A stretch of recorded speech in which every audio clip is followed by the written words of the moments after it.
السلام علیکم ورحمۃ اللہ۔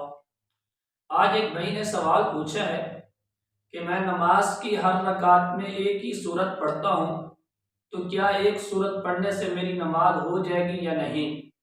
تو بھائی کا بہت اچھا سوال ہے، بہت ہی اہم مسئلہ ہے۔ تو دیکھیں بھائی، جو بندہ نماز کی ہر رکعت میں ایک ہی سورت پڑھتا ہے، اگر وہ نوافل میں پڑھتا ہے، نوافل کی ہر رکعت میں ایک ہی سورت پڑھتا ہے، مثال کے طور پر سورت اخلاص ہو گئی یا سورت کوثر ہو گئی یا سورت عصر ہو گئی، اسی طرح کوئی بھی ایک سورت پڑھتا ہے، اگر وہ پڑھتا ہے نوافل میں، تو نوافل میں یہ پڑھنا بلا کراہت جائز ہے۔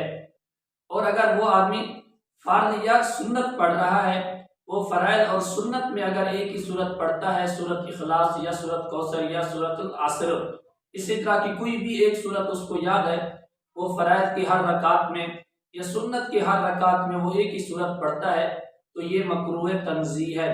باقی اس کی نماز ہو جائے گی، یہ نہیں ہے کہ اس کی نماز نہیں ہوگی، بلکہ اس کی نماز تو ہو جائے گی، لیکن یہ ہے مکروہ تنزیہ۔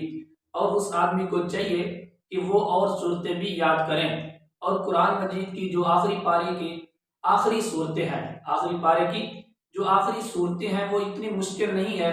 ہر صورت کے غالباً 3 4 الفاظ ہیں جو آخری صورتیں ہیں، اور وہ یاد کرنا کوئی مشکل نہیں ہے۔ ہمیں دنیا کی بہت ساری چیزیں تو یاد ہو جاتی ہیں، لیکن ہمیں قرآن مجید یاد نہیں ہوتا۔ تو اس لیے اس بھائی کو چاہیے کہ وہ قرآن پاک کی جو آخری صورتیں ہیں، آخری پارے کی، ان کو یاد کر لیں، 4 5 صورتیں۔ تو جب بھی وہ نماز پڑھے تو ہر رکعت میں الگ الگ صورت پڑھے۔ مثال کے طور پر اگر اس نے ایک رکعت میں سورت کافرون پڑھی ہے، تو دوسری رکعت میں سورت اللہ پڑھ لے، سورت اخلاص پڑھ لے، سورت ناس پڑھ لے۔ اور جب تک اس کو صورتیں یاد نہیں ہوتی، اس وقت تک تو وہ ایک ہی صورت پڑھتا رہے۔ اگر اس کو سورت اخلاص آتی ہے یا کوثر آتی ہے، کوئی بھی صورت آتی ہے، لیکن یاد کرنے کی کوشش کرے۔ جب اس کو یاد ہو جائے تو پھر ہر رکعت میں الگ الگ صورت پڑھے۔